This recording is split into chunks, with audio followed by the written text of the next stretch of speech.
Start करते हैं। Last class में कहां तक हो गया था? बीट्स पढ़ाना है ना, beats and Doppler effect. Yes sir. ध्यान से सुनना बीट्स एंड डॉपलर इफेक्ट के बारे में।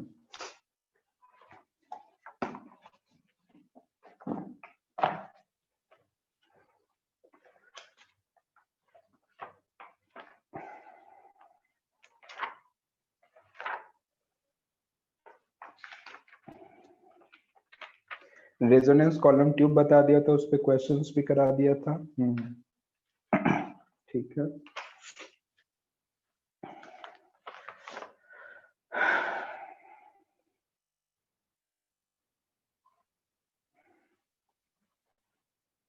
इसमें थोड़ा पॉइंट लिखना है।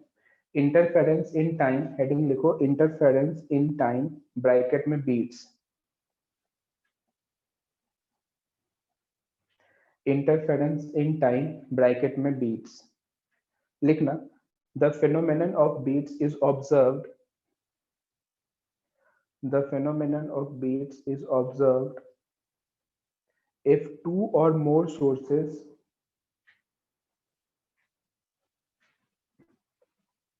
the phenomenon of beats is observed if two or more sources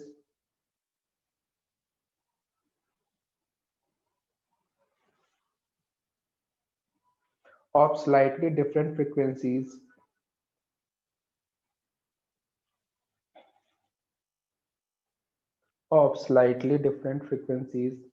are sounded together.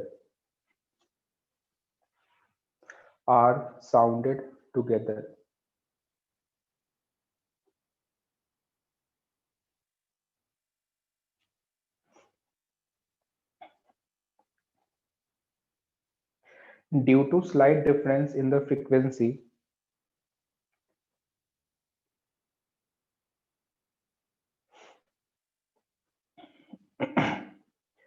due to slight difference in frequency, the waves coming to the observer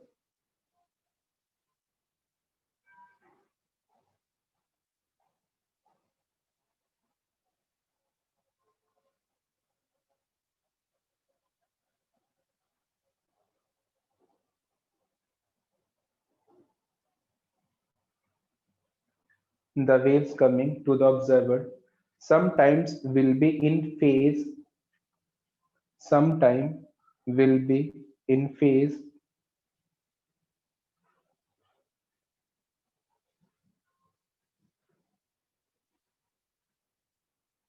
and sometime out of phase,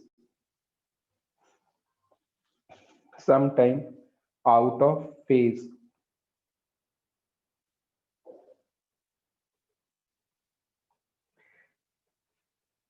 Hence the observer will hear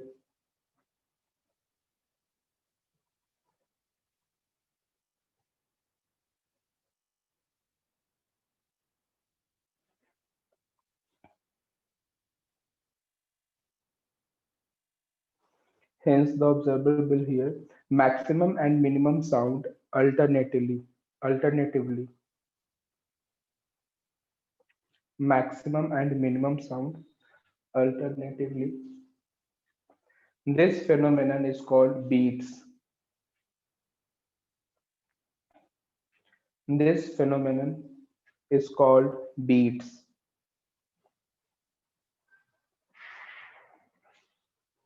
देखना, इससे थोड़ा मैं depth में पढ़ाऊंगा, ध्यान से समझना। इसमें तुम्हें क्या बोला गया कि दो वेव होंगे और दोनों की फ्रीक्वेंसी में स्लाइटली डिफरेंस होगा, बाकी सब कुछ सेम, बस फ्रीक्वेंसी स्लाइटली डिफरेंट होगा। जैसे सपोज करो एक अपने पास P1 इक्वेशन है, तो P naught sine kx minus omega 1t मानते हैं, एंड सेकेंड इक्वेशन P2 का P2 sign kx minus omega 2t मानते हैं। तो यहाँ पे तुम देख सकते हो कि ओमेगा 1 और ओमेगा 2 स्लाइटली डिफरेंस है। तो इसे तुम्हें ऐसे भी समझना होगा कि जो ओमेगा 2 और ओमेगा 1 का डिफरेंस है, ये बहुत स्मॉल है ना, बहुत स्मॉल। ये ऐसा नहीं कि मतलब ऐसा समझो बहुत स्मॉल, कहने का मतलब कि 1 सेकेंड में 10, मतलब 1/10 या फिर 10 फ्रीक्वेंसी 10 हर्ट्ज तक मान सकते हो ना, 10 हर्ट्ज तक। समझना ध्यान से। तो इसी को अपन पी नेट सॉल्व करें तो पी नेट कितना होगा, P1 प्लस P2। तो यहां से आ जाएगा P naught sine kx minus omega 1t plus P2 sine omega 2 kx minus omega 2t। ध्यान से देखना, सॉल्व करो क्या होगा बताओ। 2 naught sine c plus sine d, है ना। तो sine c plus sine d में क्या आएगा, kx माइनस कॉमन लेके omega 1 plus omega 2 divide by T upon 2, यही आएगा क्या, देखना ध्यान से। And cos c minus D, तो cos c माइनस डी में क्या लिखोगे, इससे कैंसिल हो जाएगा और सिंपल यहां से आ जाएगा omega 1 minus omega 2 by 2 into T. एक बार देखना सही लिख रहा हूं क्या, मैसेज के लिए मुझे पीछे आना पड़ेगा बार बार। क्या सही लिखा हुआ है क्या, ये इसका मैसेज करो।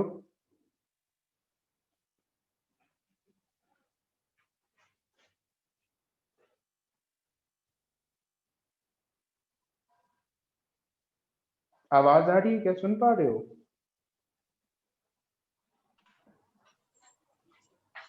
यस सर, सही है। ठीक है। हाँ, तो फिर क्या करना होगा बताओ। जैसे यहां तक अपन आते हैं तो जैसे अपन ने पहले वाले केस में किया था कि एक बार एम्पलीट्यूड को पहले, इसमें बताओ, इसमें एम्पलीट्यूड तुम्हें कौन बताएगा, एम्पलीट्यूड का टर्म तुम्हें कहां से मिलेगा बताओ मुझे ये। एम्पलीट्यूड का टर्म तुम्हें कैसे मिलेगा, तो ध्यान से देखना। इसे मैं लिख सकता हूं 2p नॉट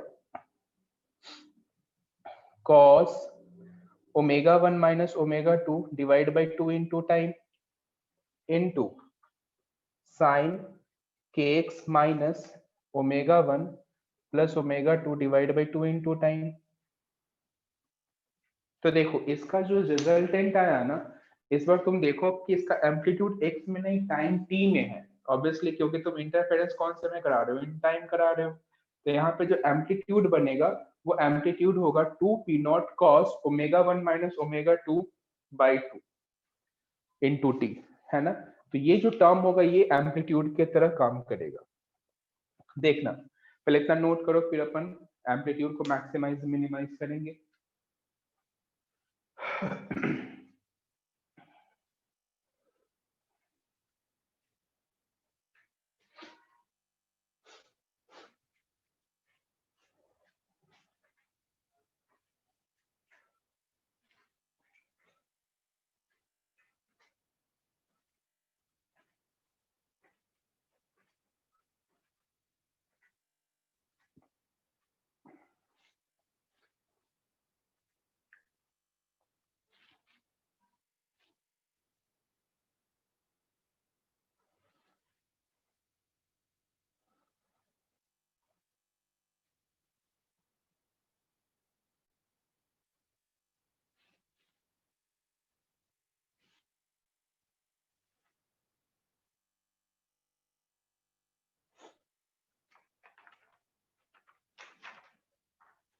नोट कर लेना, डन का मैसेज करना।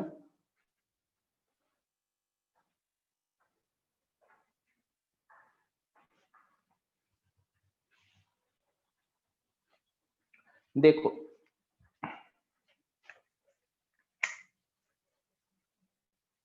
जैसे याद होगा इंटरफेरेंस में अपने को बताया गया था कि जब एम्पलीट्यूड मैक्सिमम, तो उस टाइम को अपन क्या कह रहे थे, एंटी नोड कह रहे थे, याद होगा, है ना। और इंटेंसिटी जब मैक्सिमम, तो उस वाले फेनोमेना को अपन कंस्ट्रक्टिव इंटरफेरेंस कह रहे थे। तो यहाँ भी सेम इसका कुछ नाम है। जब एम्पलीट्यूड ए मैक्सिमम होगा तो इस प्रोसेस को अपन वैक्सिंग वैक्सिंग बोलते हैं। इस प्रोसेस को अपन क्या बोलते हैं, वैक्सिंग। तो यहाँ पे सिंपल मैक्सिमाइज कैसे करोगे बताओ, cos ω1 minus ω2 divide by 2 into t, ये क्या होगा +-1 के बराबर, सही है ना, यही तो लिखोगे +-1 के बराबर। तो इसका जनरल सॉल्यूशन बताओ, ω1 upon ω2 divide by 2 into t equals to n pi लिख सकते हैं क्या, सही है ना। तो अब इसके लिए सॉल्व करते हैं, देखो ध्यान से, इधर लिख रहा हूं, तो ओमेगा को मैं लिख सकता हूँ 2 पाई frequency 1 2 pi frequency 2 divide by 2 into T बराबर n पाई। ध्यान से देखना, इस 2 से 2 कैंसिल करो, पाई से पाई कैंसिल करो, तो f1 अपॉन f2 बराबर, या फिर यूं लिखो t बराबर पाई अपॉन, पाई तो कैंसिल हो गया था ना, हाँ n रहेगा, t बराबर n upon f1 minus f2 का मॉड। क्या ये स्टेटमेंट लिख सकता हूं, t बराबर n upon f1 minus f2, ये इसका मैसेज करो, यहां तक समझ में आया हो तो जैसे याद हो इसको रिलेट करने की कोशिश करो। तो तुम देखो, अपन ने जब वहां पे सॉल्व किया था तो अपन को x का टर्म आया था, x equals to lambda by 2 n lambda by 2 2n minus 1 lambda by 2, इस तरीके से। तो यहाँ पे ये आया, मतलब मुझे मैक्सिमम एम्पलीट्यूड कौन कौन से टाइम पे मिलेगा, जैसे अपन वहां कहते थे मैक्सिमम एम्पलीट्यूड अपने को कौन कौन से पोजीशन पे मिलेगा, समझ रहे हो, लैम्डा बाई 2 लैम्डा बाई 4, ऐसे सिंपल एग्जांपल ले रहा हूँ। तो यहाँ पे कौन कौन से टाइम पे मुझे मैक्सिमम एम्पलीट्यूड मिलेगा, मैं टाइम की बात कर रहा हूँ। तो टाइम कौन कौन सा होगा, 1 अपॉन f1 अपॉन f2 का मॉड, फिर 2 अपॉन f1 अपॉन f2 का मॉड एंड सो ऑन। ये सब टाइम इंटरवल्स ऐसे हैं जहां पे तुम्हें मैक्सिमम साउंड इंटेंसिटी सुनने को मिलेगा। आई होप कि तुम रिलेट कर पा रहे होगे इंटरफेरेंस से प्रॉपर तरीके से।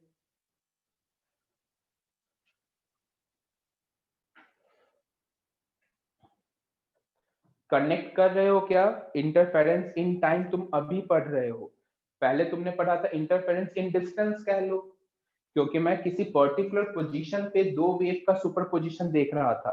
यहाँ पे अपन टाइम के टर्म्स में देख रहे हैं, जैसे अपन पहले कह रहे थे कि इस पोजीशन पे अपने को मैक्सिमा मिलेगा, अब मैं कह रहा हूँ कि इस टाइम पे मुझे मैक्सिमा मिलेगा। तो दोनों को फील करो, है ना,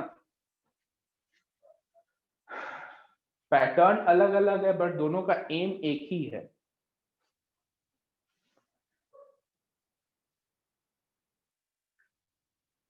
यदि मैं तुमसे कहूं कि दो लगातार मैक्सिमा के बीच डिस्टेंस बताओ, जैसे पहले सपोज करो ऐसा अपने पास लैम्डा होता था, राइट।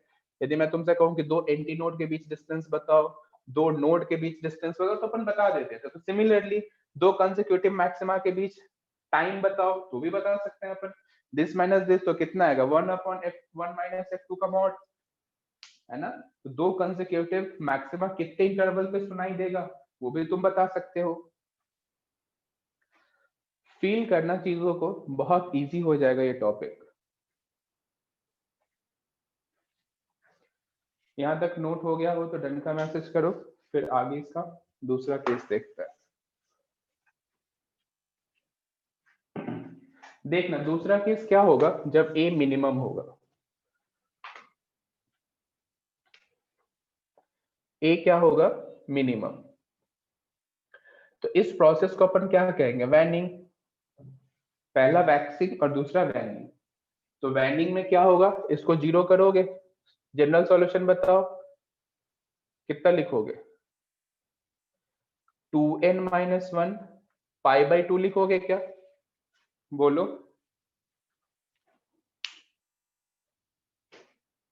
और बाकी सॉल्व करके बताओ मुझे।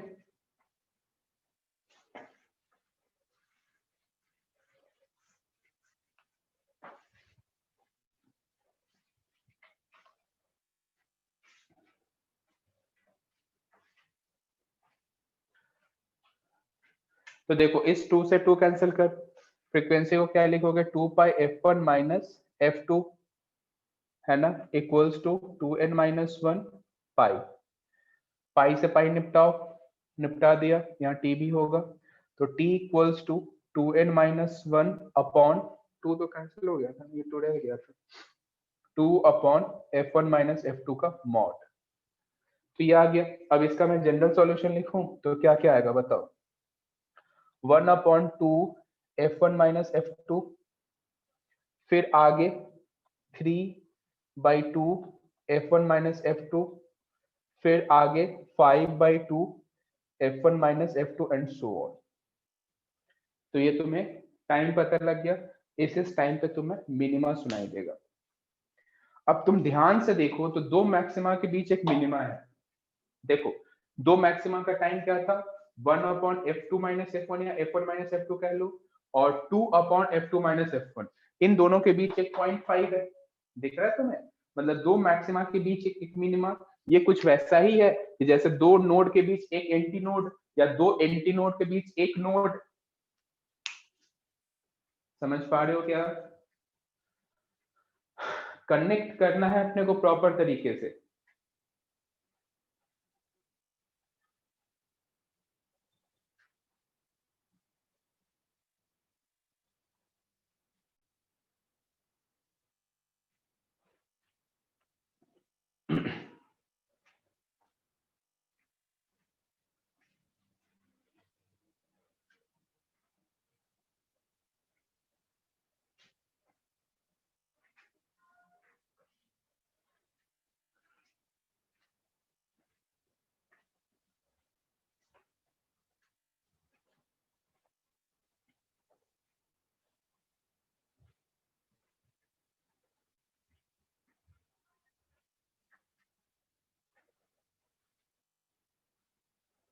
नोट कर लेना, डन का मैसेज कर देना।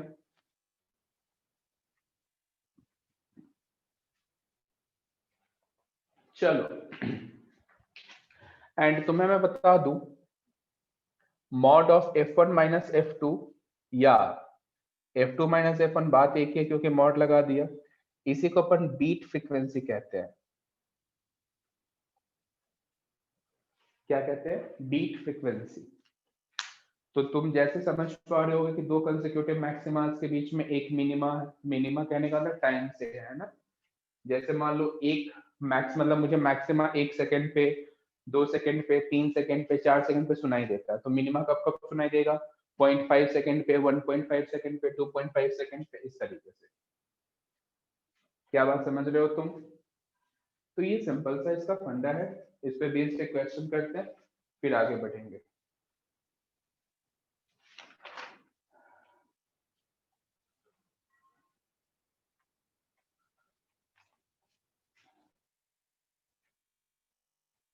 लिखना question. Two tuning forks having frequency 450 Hz and 454 Hz. Two tuning fork, two tuning fork having frequencies 450 Hz and 454 Hz respectively, on sounding together,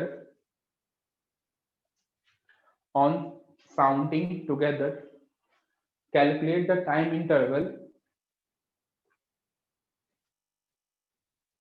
on sounding together, calculate the time interval between successive maximum intensities.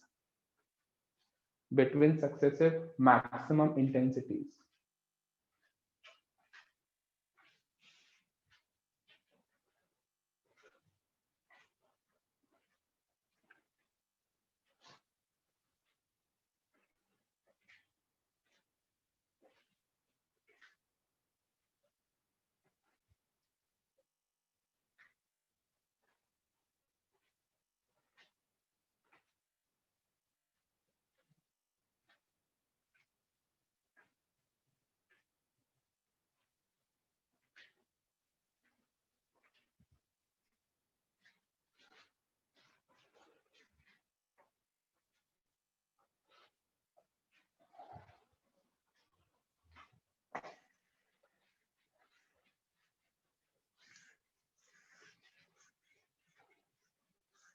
Answer message करो,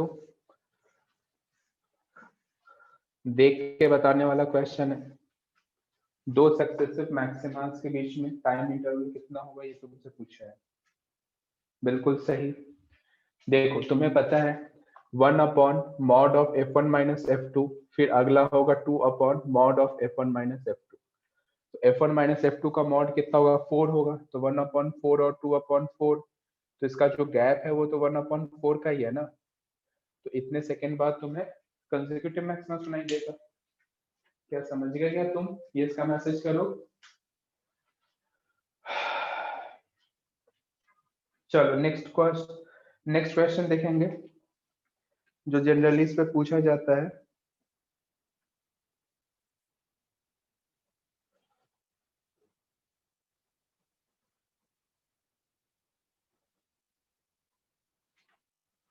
लिखना, a tuning fork and a sonometer wire, एक minute रुक जाओ, चल लिख ले question, ये भी करा देता हूँ। A tuning fork and sonometer wire were sounded together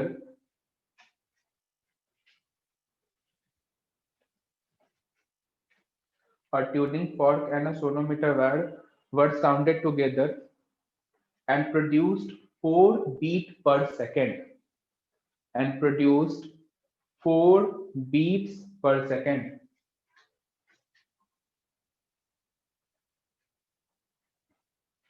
When the length of sonometer wire is 95 centimeter and 100 centimeter, 95 centimeter or 100 centimeter, calculate frequency of tuning fork. Calculate frequency of tuning fork. एक बार question फिर repeat कर दे रहा हूँ। A tuning fork and a sonometer wire were sounded together and produced 4 beats per second. When the length of sonometer wire is 95 centimeter or 100 centimeter, the frequency of tuning fork is. I calculate the frequency of tuning fork. देखो, beat frequency 4 second है, इसका क्या मतलब है? इसका मतलब simple है कि F1 माइनस F2 तुम्हें 4 दिया गया है, तो बस सिंपल मतलब एक जब तुम 95 सेंटीमीटर पे लोगे तब, एक बार जब 100 पे लोगे तब। यहाँ पे देख फ्रीक्वेंसी F1 है, यहाँ पे F2 है, तो इन दोनों का गैप होगा 4। बस सिंपल यही कहने का मतलब।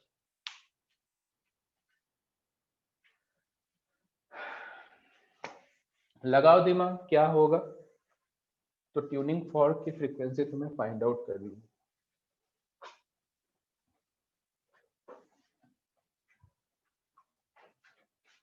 देखो पहले समझते हैं, अपने पास दो लेंथ गिवन है, 95 सेंटीमीटर, 100 सेंटीमीटर और एक ट्यूनिंग फॉर्क है। जब मैं इन दोनों को सेम वाइब्रेट करता हूं तो मुझे कितनी फ्रीक्वेंसी समझ आती है? Beat frequency 4 hertz. फिर जब इन दोनों को मैं साथ में रेजोनेट कराता हूं तो मुझे 4 हर्ट्ज की फ्रीक्वेंसी सुनाई देती है। तो मुझे इस ट्यूनिंग फॉर्क की फ्रीक्वेंसी कैलकुलेट करनी है। अब सोचना, यही है ना? ठीक है। अब ये मुझे सॉल्व करना है। सपोज करो मैं पहले चेक कर लेता हूं कि इस पे फ्रीक्वेंसी F1 है, इसके लिए फ्रीक्वेंसी मैं F2 मान लेता हूं और इसके लिए F3 मान लेता हूं। यदि मुझे F1 लिखना हो तो क्या मैं लिख सकता हूं 1/2L under root T by mu? बोलो। यदि मुझे F2 लिखना हो तो 1/2L under root T by mu लिख सकते हैं, सही है ना? एंड तुम्हें पता है कि जो F1 माइनस F2 है इसका मॉड है 4 के बराबर, और F2 माइनस F3 भी है, इसका भी मॉड है 4 के बराबर। अब तुम्हें ये सॉल्व करना है। कैसे करोगे सॉल्व? ये दिमाग लगाओ, बताओ आंसर।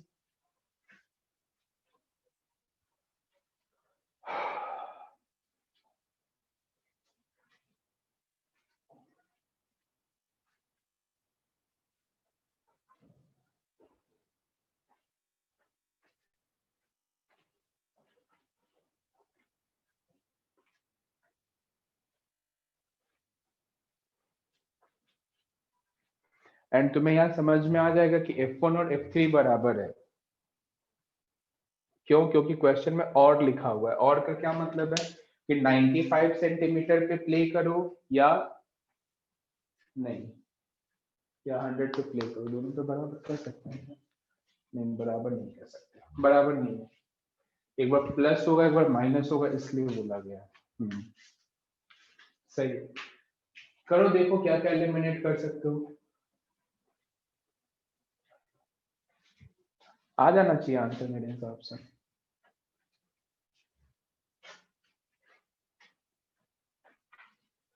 यहाँ पे एक में 95 रखोगे, एक में 100 रखोगे, दोनों को डिवाइड कर दो तो F1 अपॉन F2 का रेशियो पता लग जाएगा। ठीक है, फिर क्या होगा, F1 अपॉन F2 का रेशियो पता लग जाएगा, या F2 नहीं F3 होगा, है ना। F1 अपॉन F3 का रेशियो पता लग जाएगा। और मैं क्या करूंगा, इन दो इक्वेशन से F3 को एलिमिनेट करा दूं। F1 अपॉन F3 में एक रिलेशन आ जाएगा आंसर। करो सर,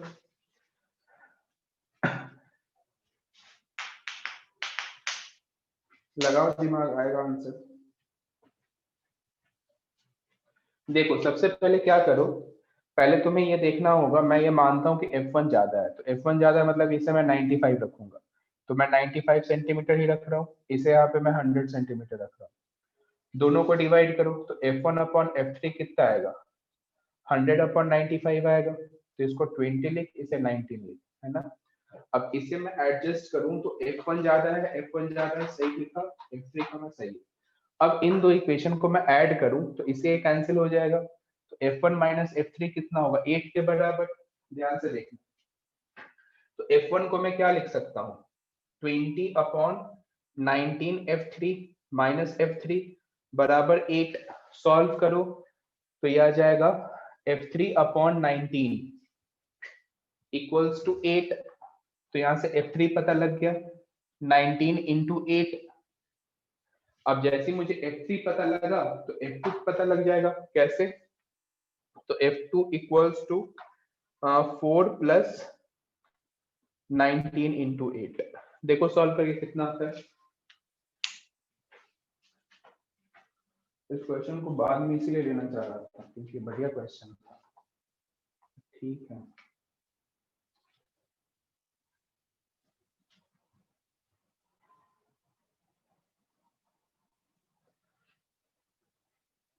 वन 156 करेक्ट आंसर है। देखो कितना आता है सॉल्व करके, ट्यूनिंग फॉर्क का जो ऑप्शन है 156 ही है, ये ऑप्शन दिया है, इतना ही है। ठीक है, क्या तुम्हें समझ में आया क्या ये अच्छे से, ये क्वेश्चन बढ़िया है वैसे। किस किस को समझ में आया ये इसका मैसेज करना, अच्छे से 100% आया हो तो मैसेज करना, नहीं तो नो का मैसेज करना।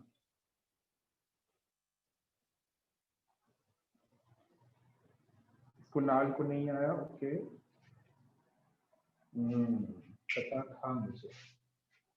F1 F3 फिर से समझा दीजिए। ओके, देखो समझ,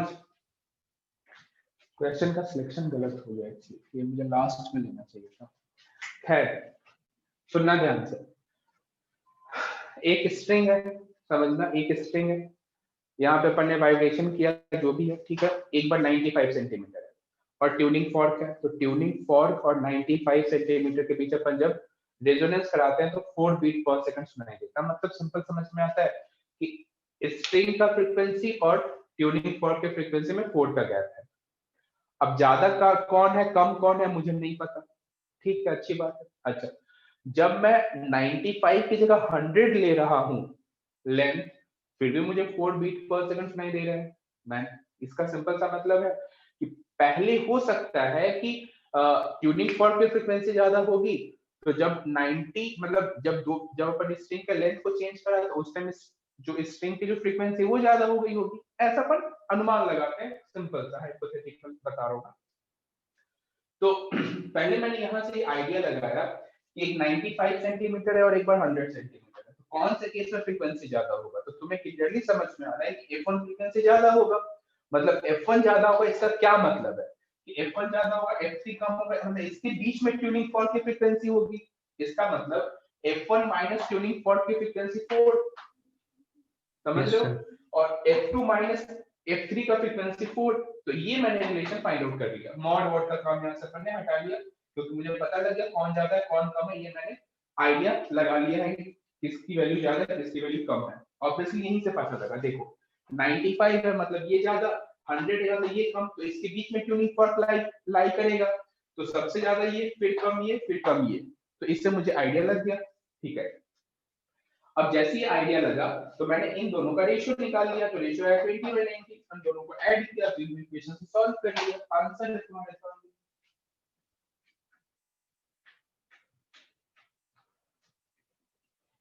कुछ आइडिया लगा क्या? यस का मैसेज करो। गुड, बहुत बढ़िया।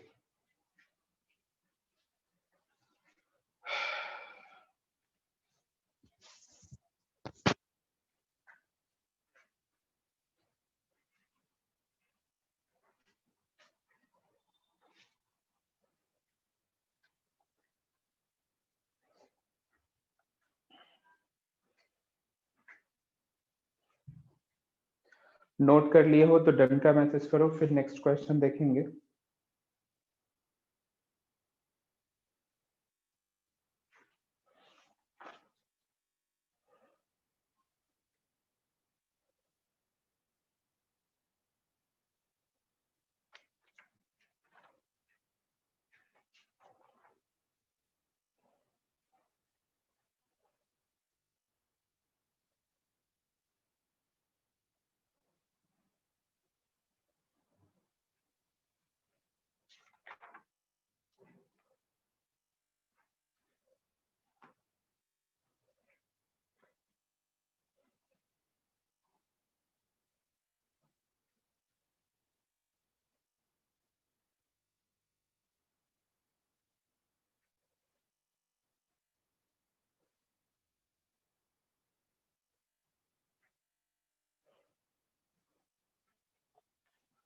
देखो नेक्स्ट क्वेश्चन देखते हैं।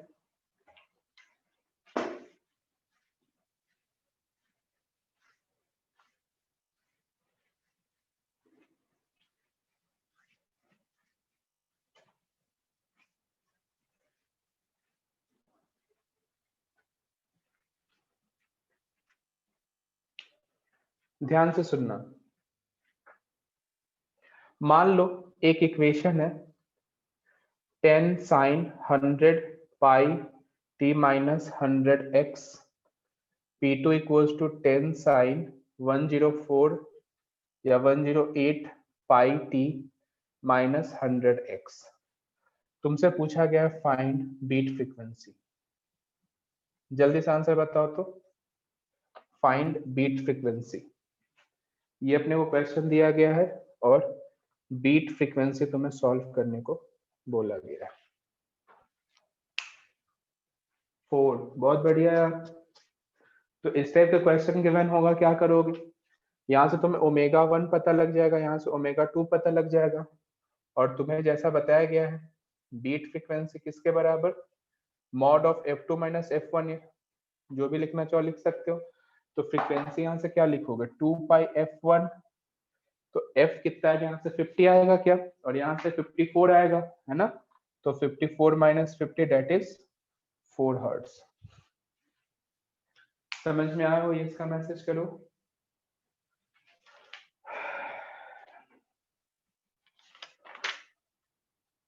नेक्स्ट क्वेश्चन देखना,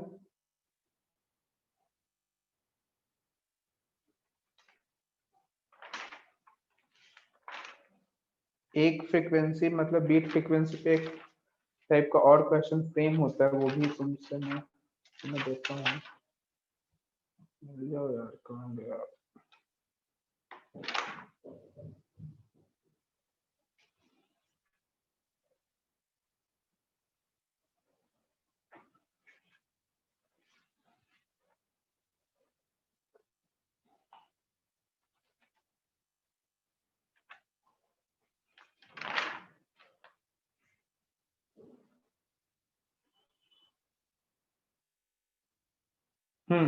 लिखना question,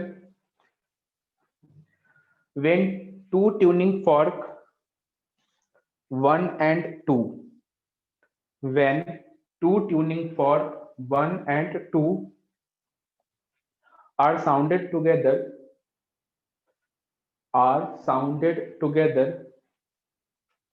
4 beats per second are heard. 4 beats per second are heard. Now some tape is attached. Now some tape is attached on the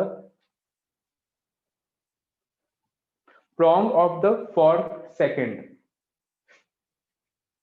Prong of the fork second.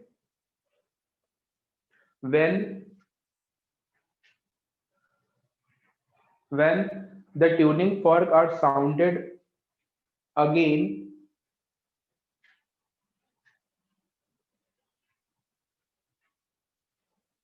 when the tuning fork are sounded again,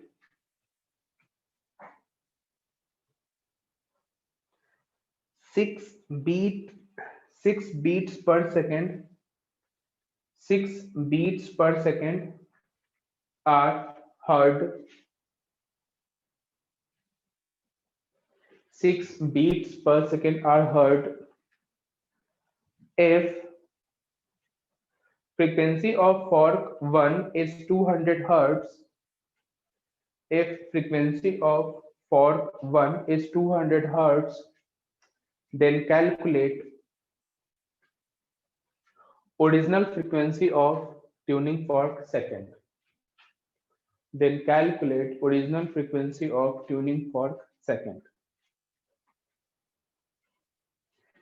एक बार फिर से question repeat कर दे रहा हूँ. When two tuning fork 1 and second are sounded together 4 beats per second are heard. Now some tape is attached on the prong of the fork second.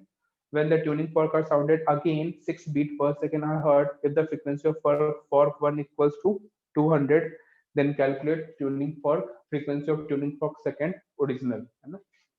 Second tuning fork original frequency अपने calculate करनी है. देखो इस type के question को solve कैसे करेंगे. है तो आसान, लेकिन अपन पहले सीखते हैं. ध्यान से देखना.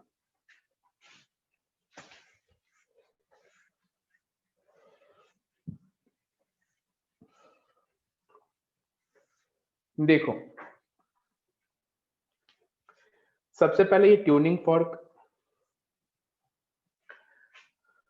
दोनों को एक साथ साउंडेड टुगेदर करा गया है, तो बीट फ्रीक्वेंसी 4 बीट पर सेकेंड है. मतलब यदि तुम इसकी फ्रीक्वेंसी f1 मानते हो और इसकी f2, तुम क्लियरली कह सकते हो कि f1 माइनस f2 कितना होगा, 4 हर्ट्ज के बराबर.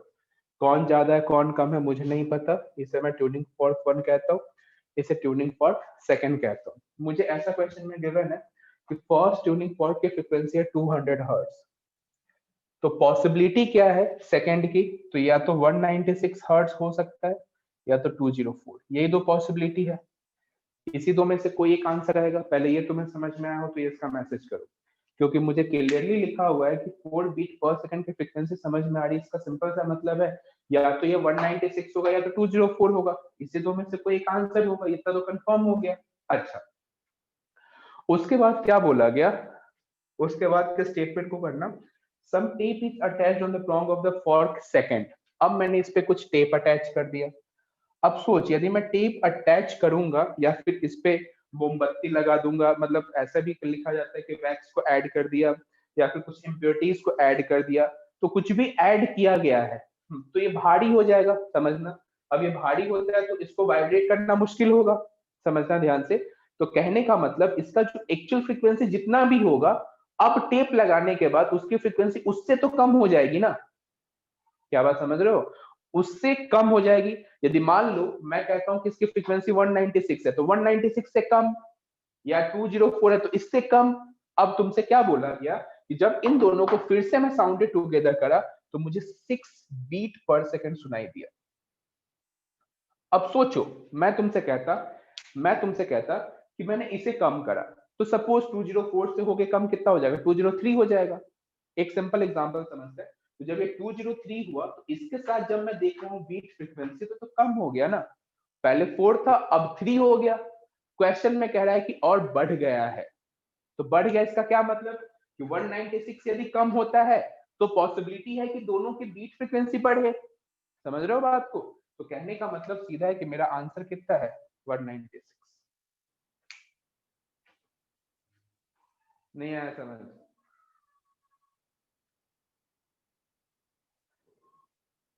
किस किस को समझ में आया इसका मैसेज करो। स्नेहिल को आ गया, बहुत बढ़िया। ये कंप्लीट लॉजिकल अप्रोच है। इसी क्वेश्चन में 6 बीट की जगह 2 दिया होता ना तो मैं 204 आंसर करता। क्यों? क्योंकि 204 जब कम हुआ तो इनके बीच तो गैप और कम हुआ, और क्वेश्चन में भी गैप कम होता हुआ ही दिख रहा है, बट क्वेश्चन में 6 बीट दिया हुआ है, मतलब गैप बढ़ रहा है। तो गैप बढ़ेगा किससे? 196 से बढ़ेगा ना। समझ में आया हो? इसका मैसेज करो, सभी को मैसेज करना है।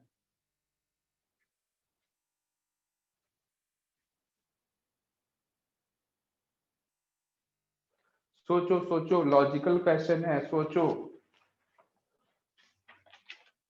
कभी भी क्या आवाज लैग हो रही है क्या? साउंड क्लियर नहीं सुन पा रहे हो? तो सर क्लियर है। क्लियर है सर। अच्छा, ओके। चलो एक बार मैं फिर रिपीट कर दे रहा हूँ। इसमें क्या हुआ कि टेप ऐड कर दिया गया।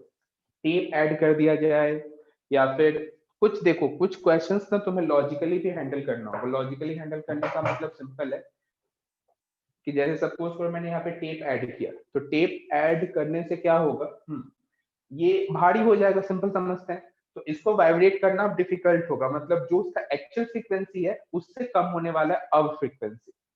हाँ, इसी में एक फाइलिंग वर्ड भी आता है। फाइल करने का मतलब इसको और अपन ने पतला कर दिया तो इसकी फ्रीक्वेंसी बढ़ जाएगी। फिर इम्प्योरिटीज ऐड करा, फ्रीक्वेंसी कम हो जाएगी। वैक्स ऐड करा, फिर भी फ्रीक्वेंसी कम हो जाएगी। जब ये फाइल करेंगे तो फ्रीक्वेंसी बढ़ेगी। वैसे कभी स्ट्रिंग को टाइट कर दिया, फ्रीक्वेंसी और बढ़ेगी। स्ट्रिंग को लूज कर दिया गया, जो फ्रीक्वेंसी वो घटेगी। तो कुछ तुम्हें लॉजिकल अप्रोच समझना होगा। टेंशन बढ़ा दिया, फ्रीक्वेंसी बढ़ेगी। तो ये सब चीजें तुम्हें पता होना चाहिए। कभी भी क्वेश्चन में आए कि बीट फ्रीक्वेंसी 4 है, मैंने स्ट्रिंग को टाइट किया, मतलब अपर एंड वाला फ्रीक्वेंसी लेना है तुम्हें, है ना। तो इस तरीके से तुम्हें क्वेश्चन को सॉल्व, मतलब क्वेश्चन के लैंग्वेज के हिसाब से तुम्हें जज करना होगा कि क्या करना है। तो देखो अपने को सिंपल क्या गिवन है कि यहाँ पे ना 200 हर्ट्ज की फ्रीक्वेंसी है, 4 बीट पर सेकंड, यानी कि 196 या 204 में से कोई एक ऑप्शन होगा। अच्छा, उसके बाद बोला गया कि इसमें अपन ने टेप ऐड कर दिया। अब मैं देखता हूं जब टेप ऐड करने के बाद इन दोनों को वाइब्रेट करता हूं तो मुझे 6 बीट पर सेकंड सुनाई देती है। तो सोचो, टेप ऐड करने का मतलब फ्रीक्वेंसी कम होना, तो 204 से कम यदि होता है तो 200 के पास गया ना, तो बीट फ्रीक्वेंसी तो कम होनी चाहिए। बट क्वेश्चन में 6 बीट पर सेकंड दिया हुआ है, पहले 4 था अब 6 हो गया, मतलब बढ़ा है। तो बढ़ेगा किससे? 196 से, क्योंकि 196 यदि कम होता है तो इन दोनों के बीच का गैप बढ़ेगा, और यहाँ पे अपने वो गैप बढ़ता हुआ ही तो दिख रहा है। क्या तुम्हें समझ में आया? तो ये इसका मैसेज करो।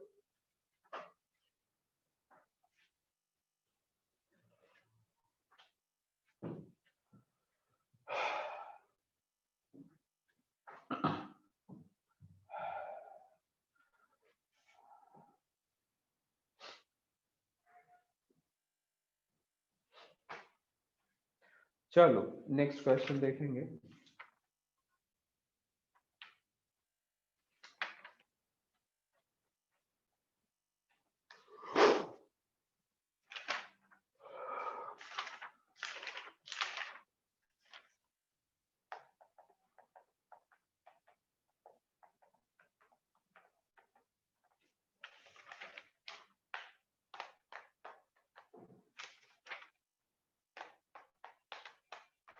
चलो एक जल्दी से क्वेश्चन सॉल्व कर लो। A tuning fork arrangement produces 4 beat per second, 4 beats per second. A tuning fork arrangement produces 4 beats per second with one fork of frequency 288 hertz with one fork of frequency 288 hertz, a little wax is placed on the unknown fork. A little wax is placed on the unknown fork and it then produces 2 beats per second Calculate frequency of unknown tuning fork. Calculate frequency of unknown tuning fork.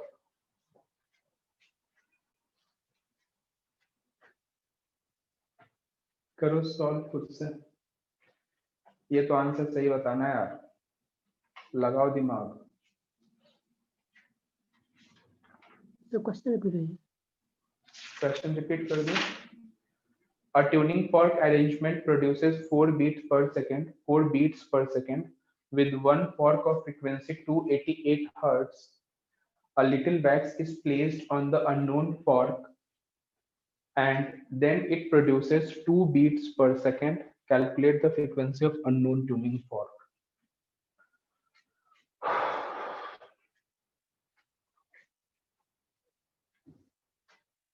Calculate the frequency of unknown tuning fork.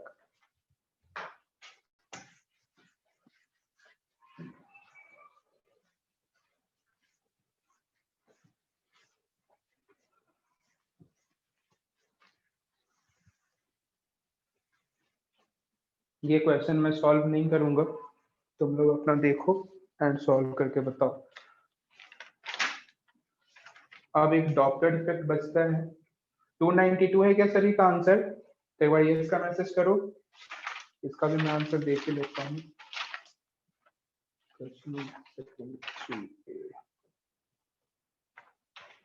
सही है, 292 सही answer है।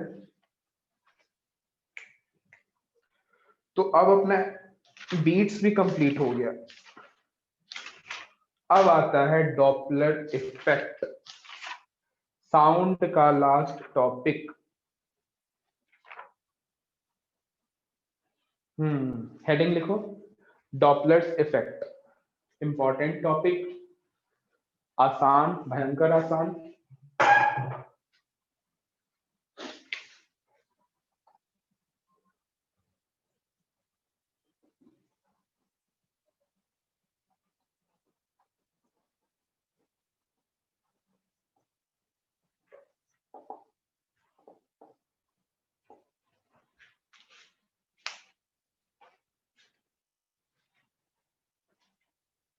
Doppler's effect. देखो इसमें तुम्हें एक formula याद करना है, और ये फॉर्मूला आता कैसे है, तो ये सिंपल एक्सपेरिमेंट पे बेस्ड है। कैसा है देखना, फॉर्मूला पहले मैं लिख देता हूँ। एपरेंट फ्रीक्वेंसी इक्वल्स टू, जो रियल फ्रीक्वेंसी है, V plus minus VO, V minus plus, कैसे भी लिख दो एक ही बात है, V सोर्स है ना। इसमें जो F0 है वह ओरिजिनल फ्रीक्वेंसी, या फिर इसको तुम ऐसे भी कह सकते हो सोर्स फ्रीक्वेंसी। जो सोर्स की फ्रीक्वेंसी है वो F, इसको अपन एपरेंट फ्रीक्वेंसी कहेंगे, या तो जो ऑब्जर्वर फ्रीक्वेंसी को सुनेगा ना उसको अपन कहेंगे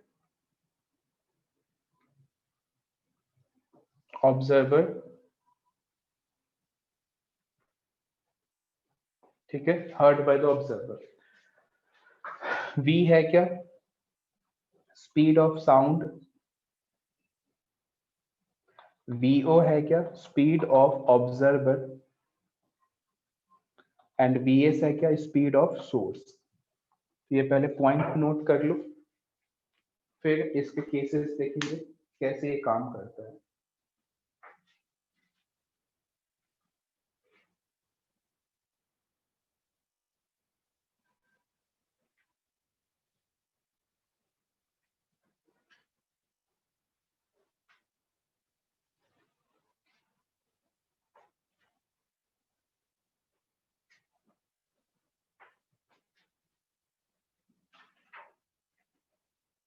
अच्छा, तुम में से कोई स्टूडेंट एलन से 11th-12th किया है क्या?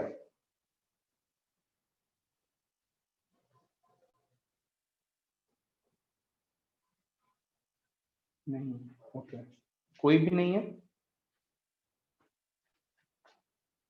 अच्छा,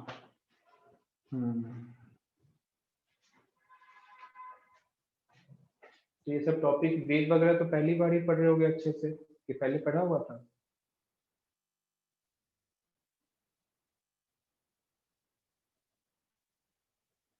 पढ़े थे फर्स्ट टाइम?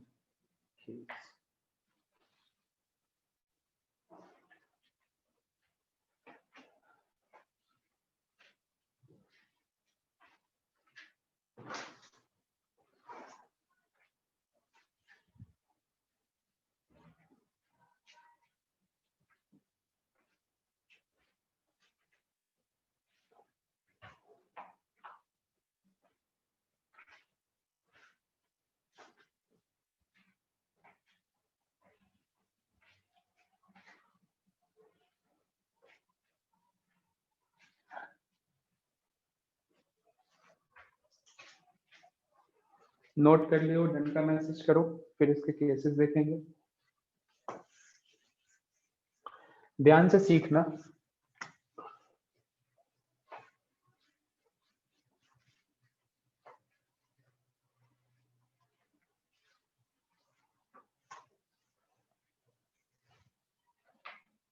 देखना,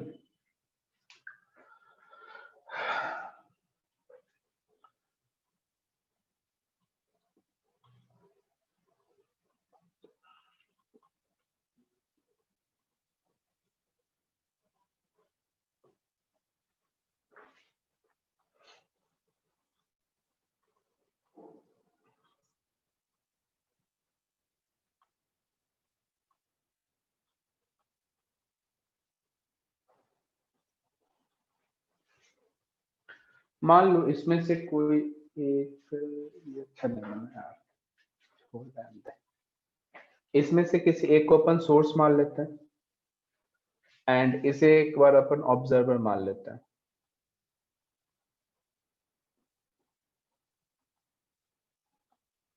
और इसे मैंने रेस्ट पे रख दिया है, तो रेस्ट पे रख जो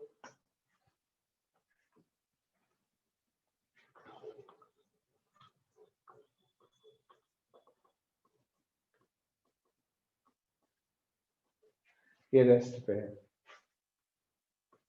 ठीक है। एंड सोर्स ऑब्जर्वर के पास जा रहा है। सबसे पहला पॉइंट, वेलोसिटी ऑफ साउंड किस तरफ लेना है? तो ये ऑब्वियस है, साउंड सुनाना किसे है? ऑब्जर्वर को। तो वेलोसिटी ऑफ साउंड किधर लोगे? हमेशा टुवर्ड्स द ऑब्जर्वर। ये पहला पॉइंट तुम्हें याद रखना है। वेलोसिटी ऑफ साउंड तुम्हें किधर लेना है? Always towards the observer. फिर रिपीट कर रहा हूँ, वेलोसिटी ऑफ साउंड किधर लेना है? Always towards observer. ये लिखने के बाद सपोज वेलोसिटी ऑफ सोर्स अपने को vs गिवन है, ठीक है। तो एक्सप्रेशन कैसे बनेगा? ये कितनी फ्रीक्वेंसी सुन रहा होगा, तो f बराबर f नॉट, ऊपर आता ऑब्जर्वर, तो ऑब्जर्वर और साउंड के लिए रिलेटिव वेलोसिटी लिखो। तो ऑब्जर्वर तो रेस्ट पे है, तो यहाँ पे तो कुछ लिखना ही नहीं है। सोर्स और साउंड के लिए रिलेटिव वेलोसिटी लिखो, दोनों सेम डायरेक्शन में माइनस होगा, माइनस होगा, इसका सिंपल सा मतलब v माइनस vs। तो ये फ्रीक्वेंसी ऑब्जर्वर सुन रहा होगा। ये तुम्हें समझ में आया क्या? देखो, सबसे पहले velocity of sound direction find out करो। कैसे फाइंड आउट करेंगे? जिस तरफ ऑब्जर्वर होगा उस तरफ अपन वेलोसिटी ऑफ साउंड दिखाएंगे, एंड ऑब्जर्वर और वेलोसिटी ऑफ साउंड या सोर्स या वेलोसिटी ऑफ साउंड, इन दोनों के बीच रिलेटिव वेलोसिटी लिखो। इतना तुम्हें याद रखना है कि ऊपर ऑब्जर्वर लिखना होता है, नीचे किसको लिखोगे? नीचे लिखोगे सोर्स के लिए। तो ऑब्जर्वर के लिए रिलेटिव वेलोसिटी और सोर्स के लिए रिलेटिव वेलोसिटी लिखो और ये एक्सप्रेशन बन जाएगा। देखना, कुछ और केसेस में तुम्हें बताता हूं और अच्छे समझ में आएगा। सेकेंड केसेस सपोज करो, ये इस तरफ जा रहा है मान लो कुछ v नॉट वेलोसिटी से, इसे मैं ऑब्जर्वर कह रहा हूं, ये ऑब्जर्वर है एंड ये रहा अपने पास सोर्स। सपोज इसके पास स्पीकर है और ये है क्या, सोर्स। ये भी कुछ v1 वेलोसिटी से इस तरफ आ रहा है। इसके लिए मुझे इक्वेशन लिखना है। तो सबसे पहले मुझे ये बताओ वेलोसिटी ऑफ साउंड में किधर मानूं, टुवर्ड्स लेफ्ट या राइट? मैसेज करो, वेलोसिटी ऑफ साउंड मुझे किधर मानना है, लेफ्ट या राइट? लेफ्ट, बिल्कुल सही बात है, क्योंकि ऑब्जर्वर इधर है तो अपन यहाँ पे वेलोसिटी ऑफ साउंड इस तरफ लिखेंगे। अब frequency f equals to F naught, जो इसकी ओरिजिनल फ्रीक्वेंसी होगी सोर्स की। अच्छा देखो, ऊपर ऑब्जर्वर आता है तो ये दोनों ऑपोजिट डायरेक्शन में है क्या, तो ऑपोजिट है तो क्या होगा, प्लस होगा। तो क्या मैं लिख सकता हूँ v प्लस वी नॉट? अच्छा, सोर्स और साउंड देखो दोनों सेम डायरेक्शन में, क्या होगा, माइनस होगा, तो v माइनस वी वन। बस आ गया आंसर। तो इस तरीके से अपन इक्वेशन लिखते जाएंगे। इसके बहुत सारे केसेस होंगे, कभी ये रेस्ट पे रहेगा, ये मूविंग होगा, फिर ये दोनों एक दूसरे से दूर मूव कर रहे होंगे, एक रुका होगा एक उसके पास आ रहा होगा, बहुत सारे केसेस बनेंगे। तो ये सारे केसेस मैं नहीं बता रहा, तुम्हें आइडिया लग गया क्या करना है। Velocity of sound towards the observer लिखो, फिर ऊपर ऑब्जर्वर के लिए रिलेटिव वेलोसिटी और नीचे सोर्स के लिए रिलेटिव वेलोसिटी लिखो और एक्सप्रेशन लिखो। जो भी वैल्यूज गिवन होगा इसमें पुट करेंगे और आंसर निकालेंगे। क्या तुम्हें ये समझ आया? तो इसका मैसेज करो।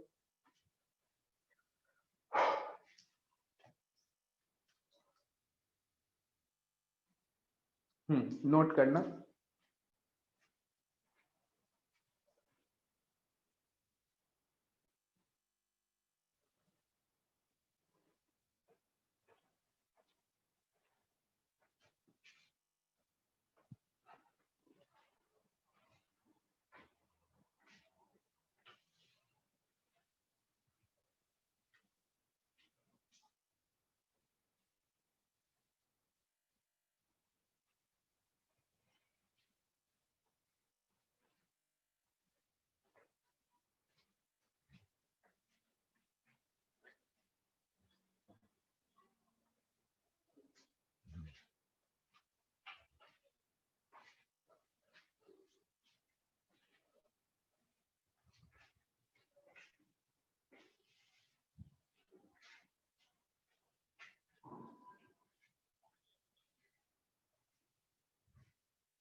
नोट कर लेना, डन का मैसेज करना, फिर अपन क्वेश्चन सॉल्व करेंगे।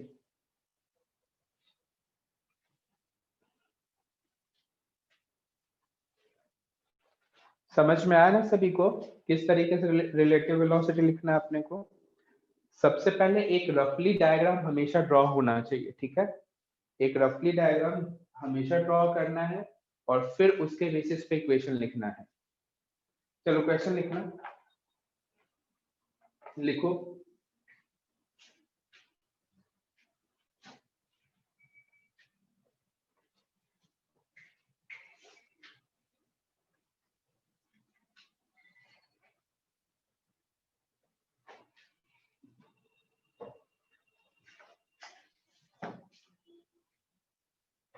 पहले एक इजी क्वेश्चन सॉल्व करते हैं।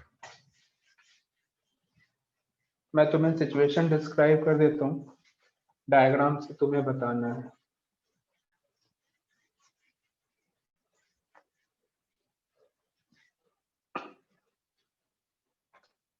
देखो, एक प्लेटफॉर्म है, स्टेशन है, स्टेशन पे कोई ऑब्जर्वर बैठा हुआ है,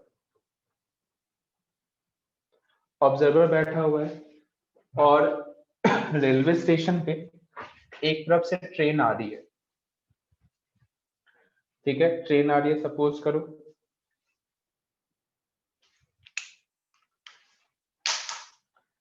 तो ये ट्रेन मान लो,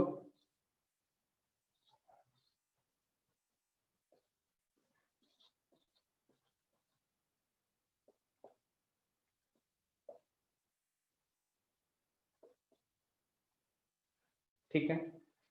ट्रेन के पास ओरिजिनल फ्रीक्वेंसी है 2000 हर्ट्ज।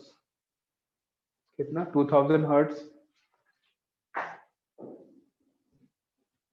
अजय बहुत जल्दी आ गया। एंड इसकी जो वेलोसिटी है ये गिवन है 108 किलोमीटर पर आवर, ठीक है।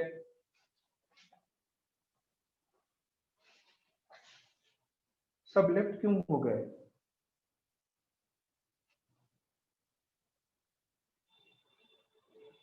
अभी ज्वाइन कैसे कर रहे हो?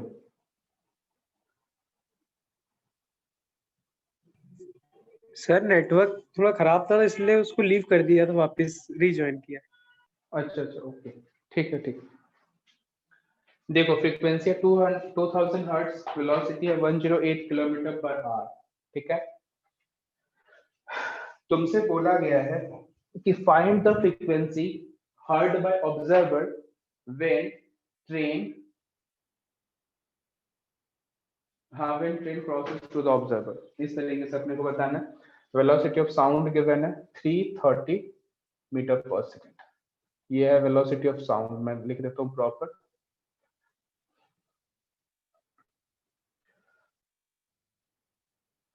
Velocity of sound equals to 330 metre पर second.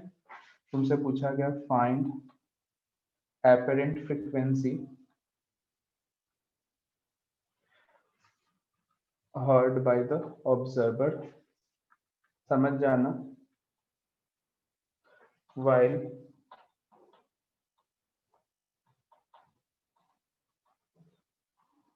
crossing the station।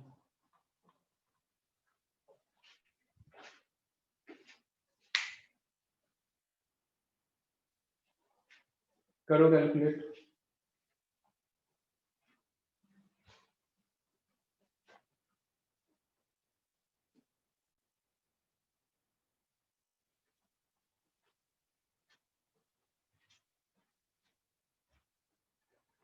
Speed velocity of sound तुम्हें गिवन है 330 मीटर पर सेकेंड, 2200, ओके।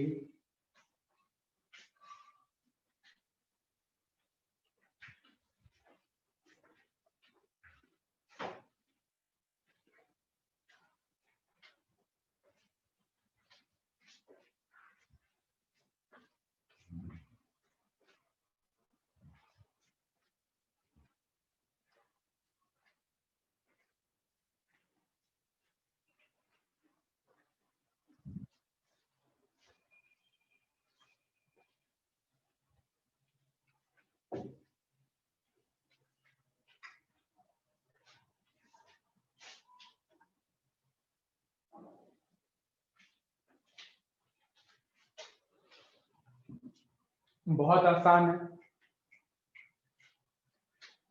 क्या करेंगे बताओ। F बराबर एफ नॉट, ऊपर फ्रीक्वेंसी किसका डालेंगे? ऑब्जर्वर का, तो ऑब्जर्वर तो रेस्ट पे है। नीचे सोर्स का, सोर्स किसकी तरफ आ रहा है? ऑब्जर्वर की तरफ। तो क्या आएगा? V माइनस वी एस, है ना। यहाँ पे 2000 गिवन है, 330 माइनस 108। ऐसे ही करेंगे क्या सॉल्व, या फिर कुछ और करना होगा अपने को?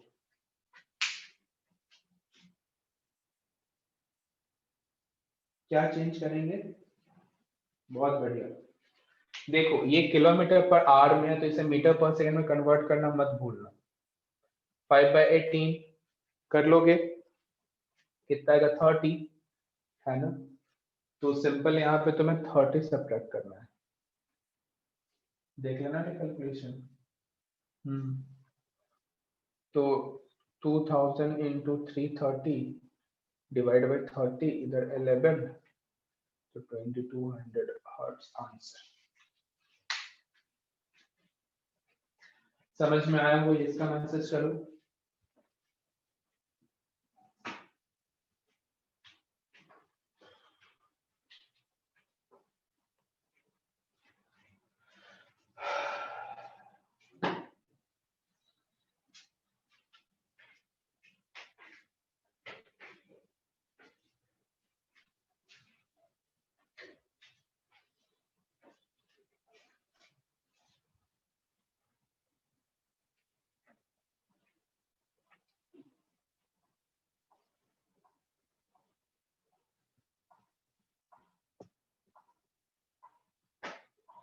लिखो क्वेश्चन नेक्स्ट, लिखो नेक्स्ट क्वेश्चन। ये नोट कर लियो, हो गया हो तो वो डन का मैसेज कर दो, फिर नेक्स्ट क्वेश्चन सॉल्व करेंगे। हाँ लिखना, two trains travelling in opposite direction, two trains traveling in opposite direction at 126 km per hour each, 126 km per hour each.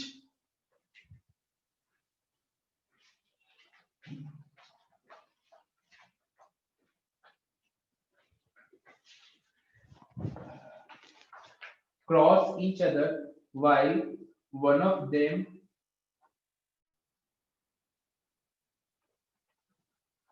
cross each other while one of them is whistling if the frequency of the node is 2.22 kilohertz,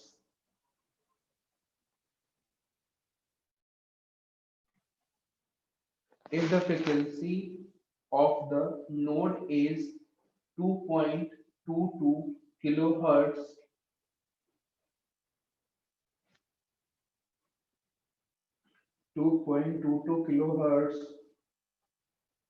find the apparent frequency heard by the observer in the other chain. Find the apparent frequency as heard by the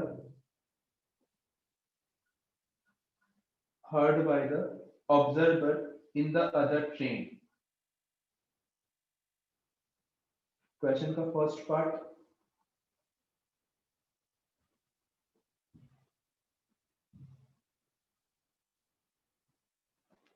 before the train cross each other.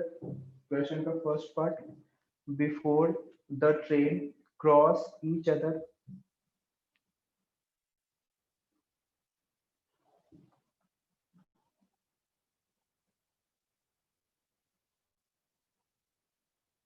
Question का second part, after the train have crossed each other. After the train have crossed each other. Velocity of sound given at 335 meter per second. Velocity of sound given at 335 meter per second. एक बार question फिर से repeat कर दे रहा हूँ। Two trains traveling in opposite direction at 126 km per hour each cross each other while one of them is whistling. If the frequency of node is 2.22 kilohertz, find the apparent frequency as heard by the observer in other train. Before the train cross each other, first part. After the train have crossed each other, velocity of sound 335 meter per second. करो solve.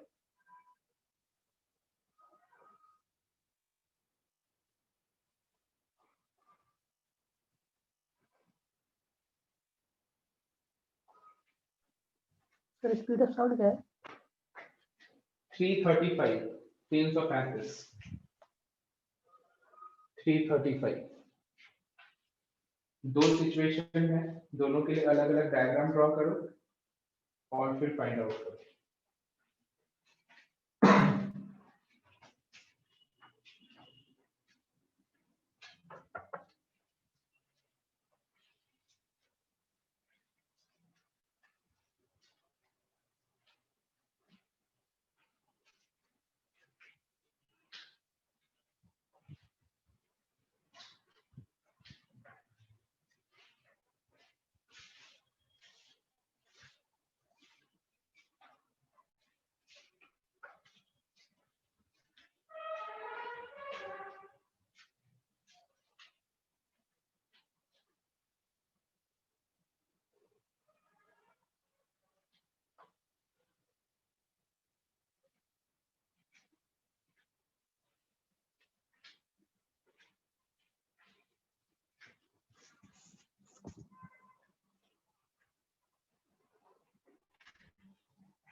आया answer क्या?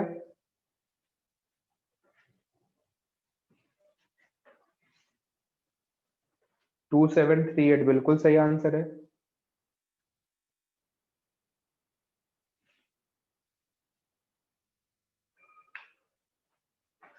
Next class में अपना wave optics start हो जाएगा। इसके कुछ 3-4 questions और कराऊंगा, उस पे केसेस भी रहेगा कुछ। तो नेक्स्ट क्लास में ही वेव ऑप्टिक्स स्टार्ट हो जाएगा। अच्छा, एक बार मॉड्यूल निकालना, एक बार देखो तो वेव ऑप्टिक्स कौन से मॉड्यूल में है, मॉड्यूल नंबर कौन सा है, एक बार बताओ तो मुझे।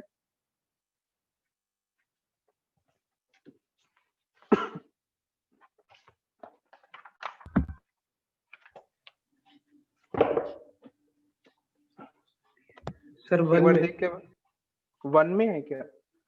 एक मिनट रुक जाओ, 1 खोजने दो मुझे, कहाँ गया यार। तो वेव ऑप्टिक्स के पहले पेज पे क्या लिखा हुआ है, एक बार पढ़ के बताओ तो। वेव ऑप्टिक्स के जो फर्स्ट पेज है उस पे क्या लिखा हुआ है? सर वेव फ्रंट लिखा होगा। ऑब्वियसली सही बोल रहे हैं, पढ़े हुए हो मतलब तुम पहले से, मेरे पास भी है। पेज नंबर 81 देखो तो, दिख रहा है सभी को? मॉड्यूल निकालो, एनपी मतलब सॉरी 1। मॉड्यूल 1 में इंटरफेरेंस ऑफ लाइट तुम्हें दिख रहा होगा।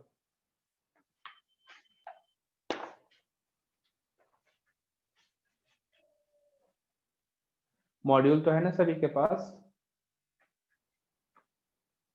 Yes sir. देखो ये लिखा होगा इंटरफेरेंस ऑफ लाइट।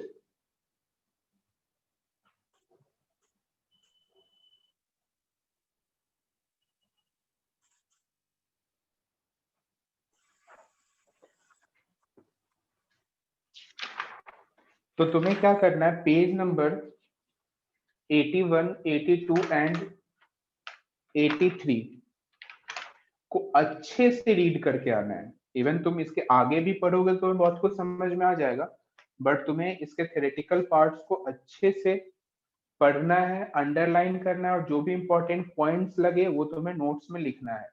मैं प्रॉपर्टीज ऑफ लाइट्स ये नहीं बताऊंगा, ये सब तुम पढ़ लोगे आसानी से। इसमें ये लिखा हुआ है स्पीड ऑफ साउंड 3 × 10⁸ होता है।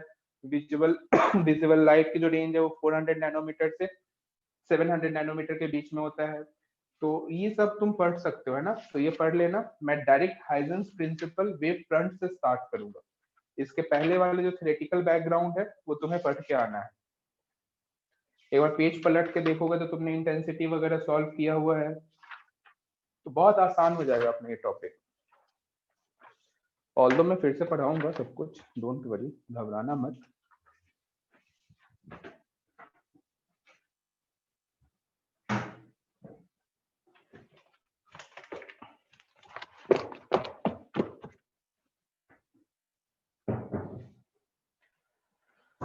है, इस क्वेश्चन का आंसर आया क्या? तो इंटरफेरेंस ऑफ लाइट एंड उसके एक पेज आगे अच्छे से पढ़ना, एक एक चीज तुम्हें समझ में आ जाएगा, ना समझ में आ वो पॉइंट पूछ लेना, अपन डिस्कस भी कर लेंगे। उत्कर्ष आ गया। चलो इसके 2 केसेस देख लेते हैं। जब क्रॉस नहीं किया हुआ है तो ऐसा कुछ डायग्राम ड्रॉ होगा, एंड जब क्रॉस कर लेगा फिर डायग्राम कुछ इस तरीके से ड्रॉ होगा, है ना? समझ रहे हो? ये 2 केसेस हैं।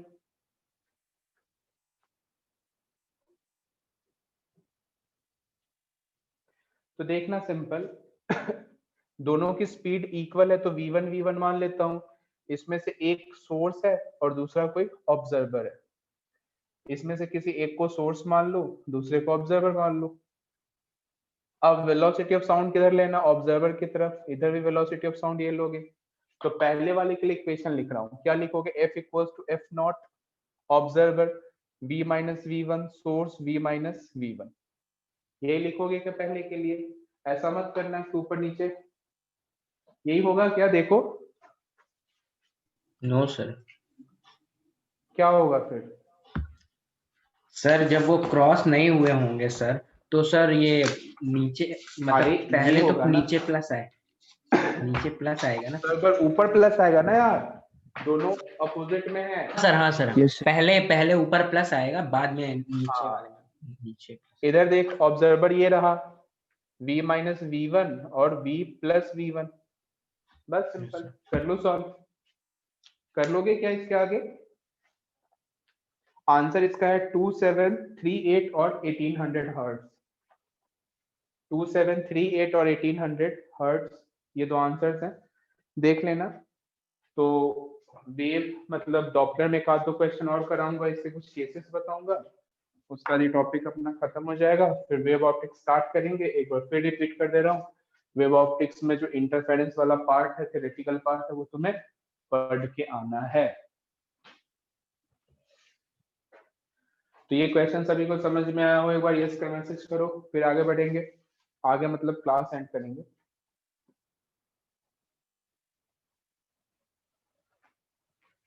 चलो मिलते हैं नेक्स्ट क्लास में। अब तुम साउंड के सारे क्वेश्चंस कर सकते हो। ई सॉल्यूशन ऐप को थैंक यू सर। 1-2 दिन का टाइम और लगेगा। एक्चुअली क्या है कि फैकल्टीज जो है, जैसे मेरा नाम IIT एडवांस में है, तो मेंस में कोई फैकल्टी अभी तक असाइन ही नहीं किया गया, इस वजह से फैकल्टी ऐड ही नहीं हो पा रहा है। तो 1-2 दिन का टाइम लगेगा, ऑन हो जाएगा जल्दी ही। चलो मिलते हैं नेक्स्ट क्लास में।